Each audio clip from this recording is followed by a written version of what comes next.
తిరుపతి జిల్లా పాకాల మండలం కృష్ణాపురంలో కూటమి నేతలు పేదలకు ఇంటి పట్టాలు పంపిణీ చేశారు.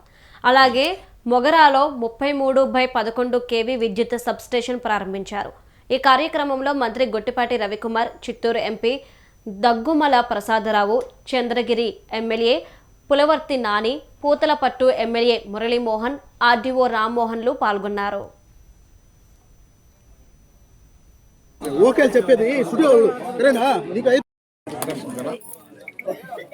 నలుగురు ఇస్తా మిగిలింది మీరు ఇచ్చేయండి సార్. కొత్త ప్యాంట్ వేసుకొచ్చినాయా సూపర్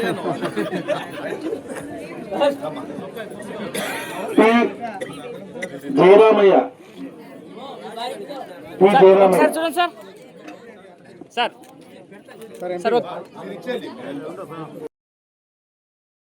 ఈ 4 రోడ్లు కూడా వచ్చే సంవత్సరం శాంక్షన్ అవుతుంది. అంటే ఇవన్నీ ఎందుకు చెప్తున్నా అంటే గతంలో మన కమ్యూనిటీ వాళ్ళ నుంచి ఇక్కడ రావాలన్నప్పుడు దామర్చినప్పుడు మ్యాంగో రైతులు ట్రాక్టర్ దొల్లిపోతా ఉండే పొజిషన్ ఉంది, గుంతలు మై ఉండేది. ఈ రోజు అదిలా రమణయ్య గారి పది చెరువు కట్ట మనం వెడల్పు చేయడం జరిగింది. ఆ వెడల్పు చేసిన దానివల్ల ఈ రోజు ఎక్కడ ప్రాబ్లం లేకుండా ఉంది. దాన్ని కూడా తొందరలో సీసీ రోడ్లు వేసి కూడా అది కూడా కంప్లీట్ చేస్తానని సభావం కూడా తెలియజేసుకుంటున్నా. అదేవిధంగా మొగరా దానికి కావాల్సినటువంటి డ్రైనేజ్ ఉంది, అది కూడా పట్టడం జరిగింది. ఎంత తొందరగా వస్తే అంత తొందరగా కూడా శాంక్షన్ చేస్తానని కూడా తెలియజేసుకుంటున్నా. ముఖ్యంగా రైతు సోదరులు మొన్న మ్యాంగోకి ఎంతెంత ఇబ్బంది పడ్డామో మీకు తెలుసు.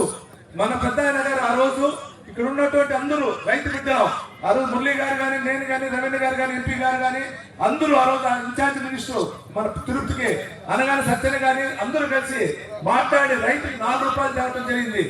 మామూలుగా రైతులకు వచ్చే గవర్నమెంట్ డబ్బు లేట్ అయినా ప్రైవేట్ బ్యాంకు డబ్బు వచ్చేది. కానీ ఈ రోజు అందరికంటే ముందు గవర్నమెంట్ డబ్బు వేయటం జరిగింది. ఇప్పుడే సోదరుడు నాగార్జున గారు కూడా కొంచెం డబ్బు రాలేదని చెప్పారు. దాన్ని కూడా తొందరలో కూడా ఇచ్చే విధంగా ఎక్కడెక్కడ ప్రాబ్లం కనుక్కొని దాన్ని ఇచ్చే విధంగా చేసుకుంటాం.